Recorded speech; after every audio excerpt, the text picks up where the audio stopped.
Hello, I'm CJ Roberts from the Tampa Bay History Center, and you're watching Tampa Bay Community Network.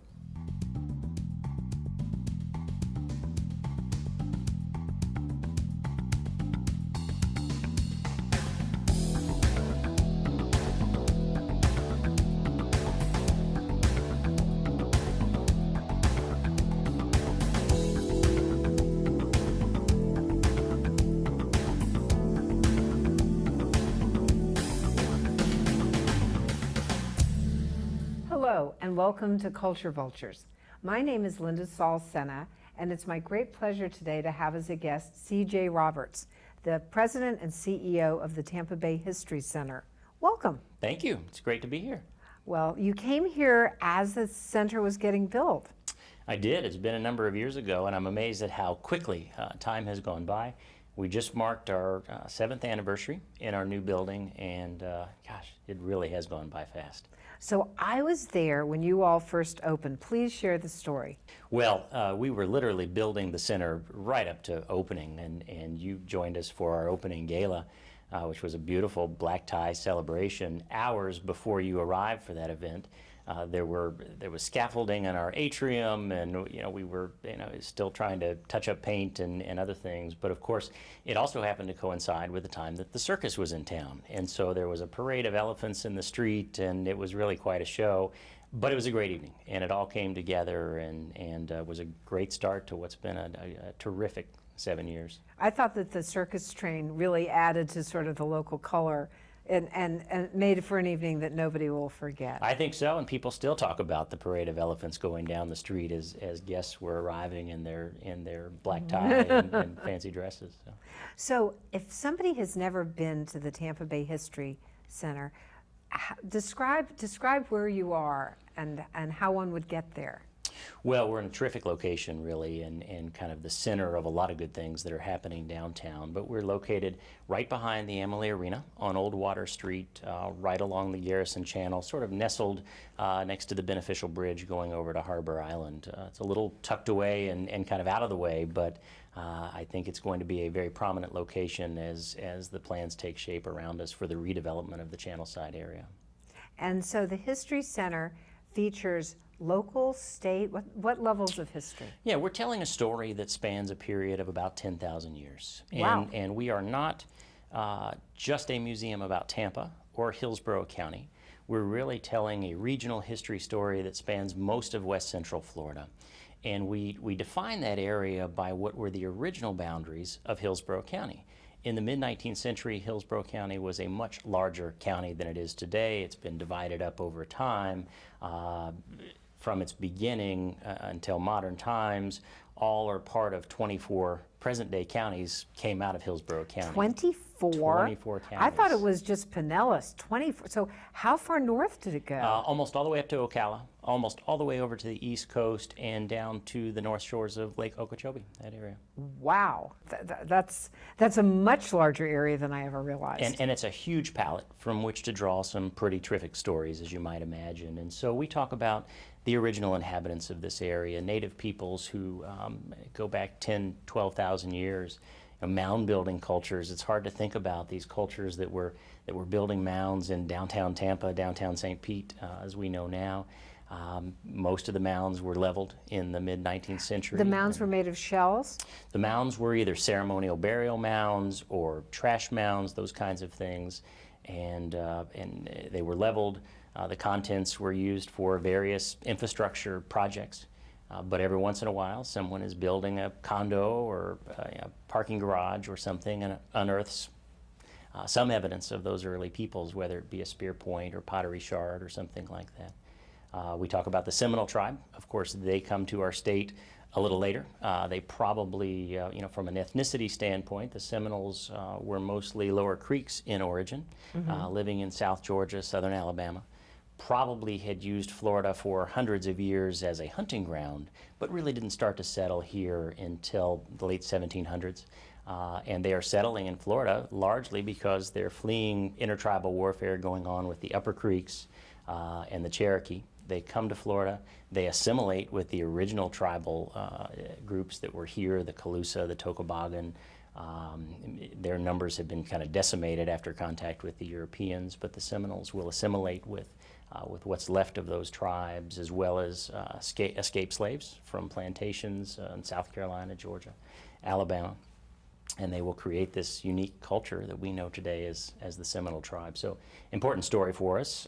The cigar industry is another thing that we talk a lot about. And of course, as you well know, it's a much bigger story than simply the rolling of little brown cigars. Right. It's an art story and a music story, mutual aid societies and lectors, and the culture that has come out of that industry that really defines this community. It's a fun story to tell. And by the way, as you know, we have a great partnership with the Columbia Restaurant. So as our guests are going through and they're learning about the food traditions that were part of the cigar industry, they can then go and they can have a cup of café con leche or taste a Cuban sandwich, which is kind of the ultimate immersive experience, if you will. So the restaurant is part of the History Center, but if you were coming, you don't have to have admission to the History Center to enjoy one of their meals. Well, exactly right. And in fact, the restaurant is open in the evenings. History Center generally is not unless there's a special event. So the restaurant is open from, they start serving at about 11 in the morning, and they serve on weekends till 10, 11 o'clock at night. They've made some recent improvements. They have installed a kind of a canopy area on one of our lower terraces. So it's a lot more pleasant to dine outside, adjacent to the channel, overlooking the water, overlooking Harbor Island and Cotonchobee Park. And they have an outdoor bar and music on Fridays and Saturday nights. So it's very lively. Well, when you all came to this part of downtown, it had been old warehouses that were crumbling, and the land was almost reclaimed, although they kept a softened shoreline near you, which is really lovely. And I think there's some docks out there now. There are, and we're seeing more and more boat traffic all the time. But you're right, that's a part of town that a lot of people, unless you had business with the port or some other need to be in that part of town, you didn't really go to, certainly to recreate and expect to experience culture and whatnot. But that certainly changed. When we chose that location, and my predecessor really deserves, Rob Blunt deserves the credit for this, when he chose that location a dozen years ago, back then that was going to be the next hot part of downtown. There were a number of retail, residential, parking projects planned for that area that unfortunately with the economic downturn kind of went away. And, right. And now, of course, with Mr. Vinnick's plans, they're back and bigger and better than But ever. I'm really thrilled that just to your west is a large public park, because I think Yes. that's very complimentary to Absolutely. a history center. Yeah, it's a great front yard, if you will, and been a neat partnership with the city as we've worked to program the park and do different things, and it's really a nice setting.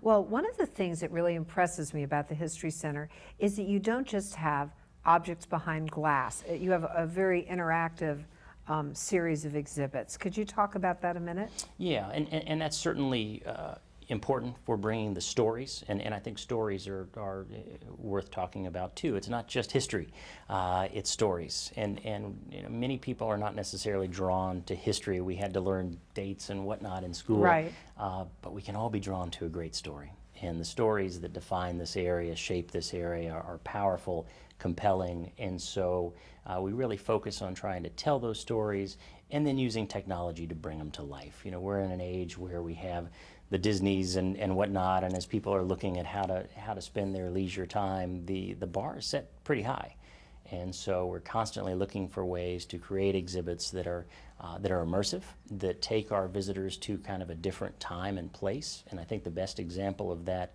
is our immersive theater experience we call Kawakachi's Story, which is a story about a Seminole tribal chief during the Second Seminole War.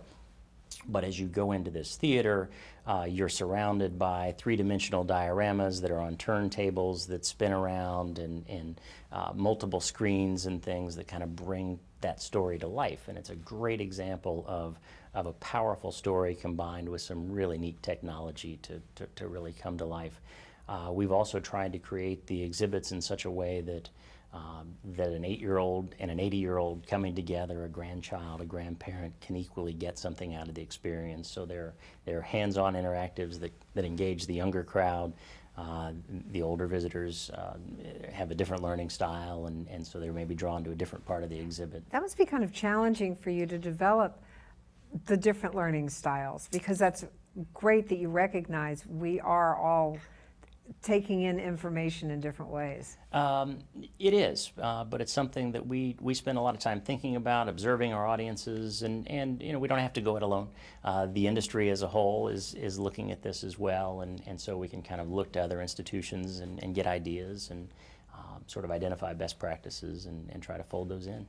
Tell us about some of your exhibits, ones that are coming up, ones that are coming up even further down the line. Sure. One of the challenges an institution like ours has is that so much of our exhibit space is kind of permanent, right? It doesn't really change, but we do have a large changing exhibition space on the third level of our building. And we try to bring in exhibits that will help us reach out and appeal to a broad audience. And so it's a fairly robust schedule of changing shows and really a diverse lineup of shows. We hosted last winter an exhibition called Florida's Got the Blues, which was a history of blues music in Florida. We're hosting coming up an exhibition featuring original artwork from the Little Golden Books series, which everybody grew up reading as children. You're kidding. I never thought about that. And it's fabulous art. So I think that's going to be fun. Another art show we're hosting this fall is Clyde Butcher's work. The photographer, the beautiful large format black and white images. Yep. And he's terrific, so we're delighted to have that. We've got a World War II exhibit focusing on African Americans in World War II and the contributions that they made toward winning the war. So it's really, we're constantly on the lookout for different types of exhibits that might help us reach out and draw in. If somebody comes to the History Center because they want to see Clyde Butcher's work, and along the way they're introduced to the original people of Florida or the cigar industry or Kawakachi's story, those kinds of things, then I think mission accomplished. And I think getting people through the door the first time is always the biggest challenge. I think that sometimes people are intimidated by, where do I park? How do I get there? Is this for me? And then once they go through the door and have a good experience, followed by the cafe con leche, it's something they want to repeat. Yeah, and I think you're right. I think there's also a perception that history museums are dull, boring, stuffy. I think many of us had negative experiences in school learning history, and the reality is far from that. And as you come into the History Center, it's a light, open, airy kind of feel. It's a place that's enjoyable to spend time. And I think as our visitors go through the exhibits and they really come to life, I think it does kind of change that perception. Well, you nailed it when you said there's stories. And who doesn't like to be told a good story? Absolutely. But getting them there the first time is always the challenge. The other challenge is there is a perception, and I suppose in a place like the Tampa Bay area, where we're not surrounded by a lot of tangible reminders of our history in the form of a lot of old buildings and things like that, I think there's a perception that maybe Florida doesn't have much of a history, that it's a newer state. But as we mentioned earlier, we're telling stories that span a period of 10,000 years, so the reality couldn't be farther from the truth. I like the idea that people learn about history because I believe that it's of value to keep some of the physical reminders of our past and not tear down every old building and pave over everything. So the more people know the stories, the more they're willing to invest energy into protecting it and valuing it and enjoying it. Yep. And that's all to the good. Now, you came here from New Orleans, didn't you? From the World War II Museum. Well, I did. I had a stop in between. I did have an opportunity to head up building and opening the National D-Day Museum, which is now the National World War II Museum. Oh, okay. It has grown considerably in the 16 years since I left.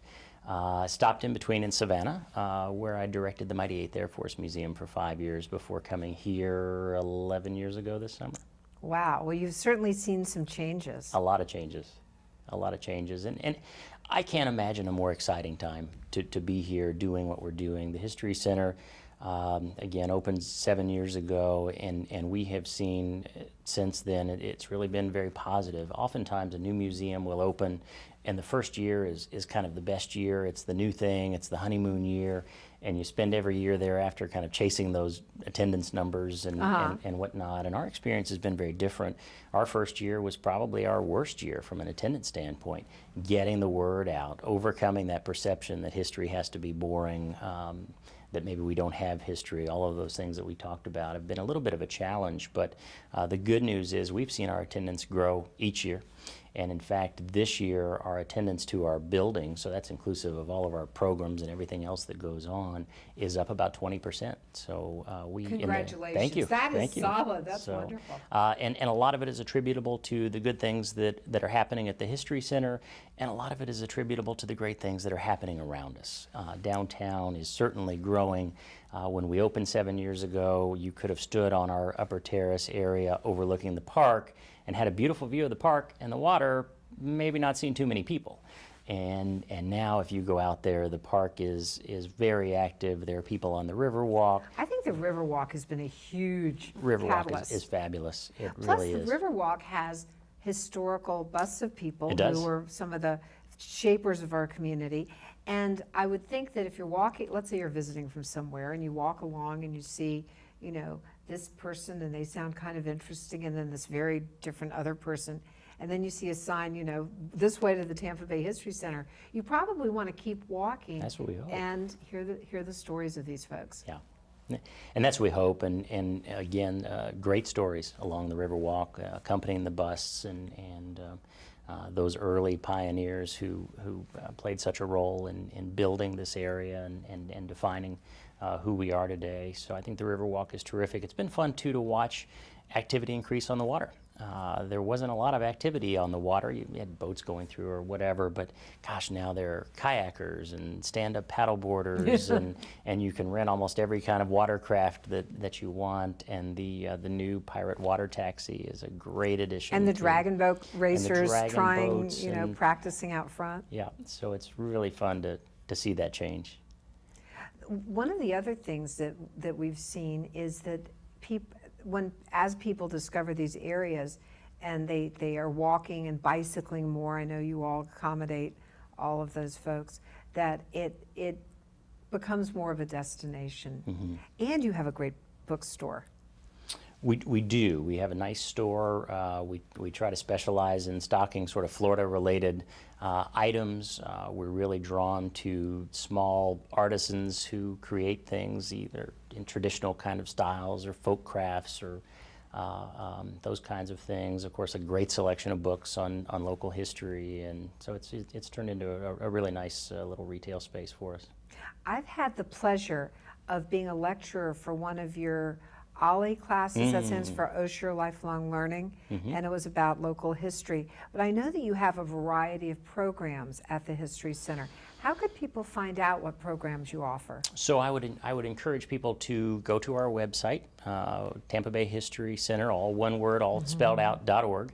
Go to our social media, and you'll find a calendar of events, and we really work very hard to try to create events that will appeal to young children as well as senior learners. You mentioned the Osher Lifelong Learning Institute, one of our great partnerships, and by the way, almost everything we do well, we do in partnership with somebody else, and the Osher program is a great example, working with USF to put that program on. We're hosting 3 to 4 senior learning program series annually. But we also have summer camps for children and weekend clubs and regular lecture series that is open free to the public. You said they're Florida Conversations? Florida Conversations is a lecture series that we hold in partnership with the University of South Florida Florida Studies Center. Oh, really? And we have between 6 and 9 lectures annually. We kind of take a break in the summer, but throughout the rest of the year, bringing in a lecturer once a month to talk about some aspect of our state or region's history. And you have a library or an archive, I believe. We do. We have a neat partnership, actually, with the Tampa-Hillsborough County Library System, where we have a kind of a branch in our building. All of our materials are part of the larger library system's catalog.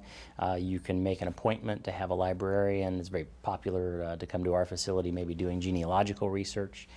So the library system will supply a reference librarian that will help you kind of navigate those Really? resources. That's Yeah, fantastic. we have all the subscription database access in our library that you would find in any of the other libraries in the system. It's really a neat partnership. And don't you also have maps? We have maps, and we're in the map business in a pretty big way, about to be in the map business in a bigger way. Our institution's founder, Tom Touchton, and his wife are collectors of historic maps of Florida, and over the years have built one of the finest private collections of Florida maps anywhere. And we have been using those maps for the past several years to do changing exhibits. We currently have a map exhibit now focusing on Fort Brooke, which was, of course, the predecessor to modern-day Tampa. And one of the questions we're often asked is, where exactly was Fort Brooke, and is the History Center on the site of Fort Brooke? We're not, but the arena is, the convention center is. Fort Brooke was kind of in that area. It was not a walled fort like we think of maybe when you picture a fort in your mind. It was really a series of buildings and barracks and that kind of thing, and it was built and opened in 1824 to support really the U.S. Army's efforts to get the Seminoles out of the state of Florida. Wasn't it built Or what would on become the top state of of a Florida. mound, an Indian mound? There was a mound that was part of the fort complex, yeah. So the exhibit that we have now is using historic maps from our collection and modern overlays to point out where Fort Brooke was, and Oh, that's And then great. we have a lot of excavated artifacts, of course, in our collection from the fort, and so those are on exhibit. So that's pretty exciting. But we're also working to put an addition onto our building, and so in the coming years, you'll see us adding onto our building and creating a larger map space Oh, wonderful. where we can do bigger shows, also support research and house a bigger collection and all of that. So you'll see an increase in our K through 12 and higher ed programming around the subjects of cartography, and so we're big into maps. I think it's interesting because even as we get more high tech, the incredible allure of something that was written hundreds of years ago on maybe vellum with Yeah. a different form of ink, and it's so compelling because it really was that old, and they were so attempting to understand the land they were exploring. Yeah, and each of the maps, particularly the historic maps, also tells a story, and so it's it's the story of how the maps were drawn, and then it's a question we get a lot when they look at when a guest looks at historic maps of Florida. How in the world, without the benefit of sort of an aerial view, how did they get it that close? How did they draw the map as well as they did? And so stories like that, the stories of the cartographers. You mentioned kind of the artistic elements of the maps, the cartouches and things. Really, there are a lot of layers there that are fun to talk about. How did you become interested in history? I have had an interest in history for as long as I can remember. And from the time I was, 5, 6, 7 years old, reading about it, this particular interest in the American Civil War. And Where did you grow up? I grew up actually in southern Indiana, although at a young age my parents divorced and I wound up going to grade school in Homestead, Florida. So I do have a Florida connection early on before coming back, but I've just always had an interest in history, museums, battlefields, and it's just a real thrill to be able to make a living doing history and museums full time. Honestly, I think you said it. It's the stories. It is. And you have assembled a really great group of staff who are excellent at sharing those. Yeah, they really are a talented group. Everybody who works for the History Center is passionate about the mission, passionate about what we're doing, and it shows. The History Center is my 4th museum to direct by far. You The obviously best staff. started at 20 years old. But what I love as a Almost. person who cares very much about the community is that you guys don't just stay inside the confines of the museum, that you get out and you really weigh in on local issues, and I think that's great. Yeah, well, it's our mission to celebrate history. It doesn't have to be done within the walls of the History Center, and our staff are very committed to going out, doing outreach, getting the word out about the great history in this community, the things that are going on in the center. And then I would say that many of our staff members are also passionate about the community in general, and so you will see them serving on various boards and supporting causes within the community, because I think they all really care about making the Tampa Bay area a better place. Well, I know that the group that was trying to select the individuals to be honored on the Riverwalk, that you had a staff person We have involved in that. two involved with And that. I thought, diplomatically, that's a challenging thing to It is. say. You know, if of all the hundreds of thousands of people who've lived in Tampa over the decades, let's pick 8 or 10, you know, and honor them. And that gets a little dicey. And I think they've just made great and varied choices. And I feel as if I learned a lot from some of the sculptures because I didn't know about some of these folks. Yeah, And they're they have great interesting stories. people who really help shape the community. Absolutely, and I think one of the things that has made that committee successful is they established criteria from the outset. Right, here's what it takes to be considered, and so that gave them nice parameters, I think, to make some good decisions about who they selected.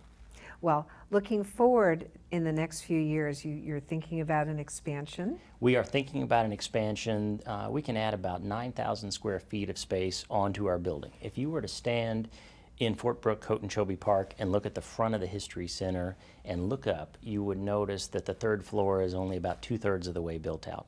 There's a large open roof area, and so in the coming years, you're going to see us relocating our map library, larger gallery space, more research space, and also creating a major maritime exhibit where we want to talk that's about. great. It's going to be very exciting. We want to talk about really 3 stories in that space, and we're at the front end of this at this point, but we want to talk about kind of the golden age of exploration, but not just from a history standpoint, science, technology, engineering, math. There's so many opportunities for STEM curriculum there to talk about how weather impacted these voyages and the Yes. logistics of outfitting them and how the ships were manufactured and all of those sorts of things. We want to talk a little bit about pirates. Everybody loves pirates. And we stayed away from pirates in our permanent exhibits, in part because those were focused Tampa Bay area, not a deep pirate history beyond the past 100+ years with Gasparilla. A little mythology there. A little bit, and so. But if we look at a broader story, if we look at a Florida story, then pirates are certainly fair game, and so we want to talk about that, and then we want to talk a little bit about shipwrecks and recovery efforts of shipwrecks in Florida waters. So I think it's going to be a neat show. And it's perfect that you are physically located as the Tampa Bay History Center on the Hillsborough River at the mouth of the estuary. I mean, that's just ideal. Yep, and then our guests at the end of the Maritime Gallery experience will be able to go out onto a kind of an open terrace and overlook a working port, which is also a neat thing. And very dynamic. Yeah. Well, speaking of dynamic, thank you so much. It was really fun to talk to you today. Well, thank you. It was fun to be here. And I encourage everyone to go to the Tampa Bay History Center. And thank you for joining us today on Culture Vultures.